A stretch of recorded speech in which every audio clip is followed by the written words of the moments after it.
Hi, hello மக்களே! வணக்கம். இங்கே கும்பகோணத்தில வெயில் ரொம்ப அதிகமா இருக்குங்க.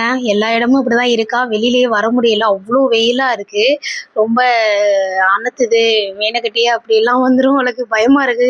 அவ்ளோ ஹீட்டா இருக்குது. எல்லாருக்கும் எப்படி இருக்கு? இந்த வெயிலுக்கு நீங்கலாம் ஜில்லுன்னு சாப்பிட ஆசைப்படுறீங்களா இல்லையா? எனக்கு இந்த மந்த் அவ்வளோதான் கேக் ஆர்டரே வரல. என்னன்னு தெரியல. எல்லாம் சம்மருக்கு எல்லாம் வெளில போயிட்டாங்களா என்னன்னு தெரியல. எனக்கு கேக் ஆர்டரே அவ்வளோதான் இல்ல. இது வந்து என் ஃப்ரெண்டுக்கு தான் பர்த்டே. அதனால அவங்க தான் கேக் ஆர்டர் குடுத்துருந்தாங்க. ப்ரௌனி 1/2 கிலோவும், பிளாக் ஃபாரஸ்ட் 1/2 கிலோவும் குடுத்துருந்தாங்க. ப்ரௌனி வந்து எங்க வீட்லயே வச்சு எங்க கூடவே வந்து கேக் வெட்டி செலிப்ரேட் பண்ணிட்டாங்க. பிளாக் ஃபாரஸ்ட் சிம்பிளா தான் கேட்டிருந்தாங்க. மறுநாள் அவங்க ஹஸ்பண்ட் வராங்கன்னு சொல்லிட்டு அவங்க கூட கேக் வெட்டலாம்னு சொல்லிட்டு மறுநாள் வெட்டுறதுக்காண்டி இது பண்ணியிருந்தாங்க. இது வந்து பாதாம் பருப்பும், முந்திரியும் வந்து ஸ்லைஸ் பண்ணி போட்டிருந்தேன். இந்த ப்ரௌனில வந்து கொக்கோ பவுடர் சேர்க்கல. ஃபுல்லா சாக்லேட் மட்டும் தான் போட்டிருந்தேன். நல்லா இருந்துச்சு. நல்லா சூப்பரா இருந்துச்சு.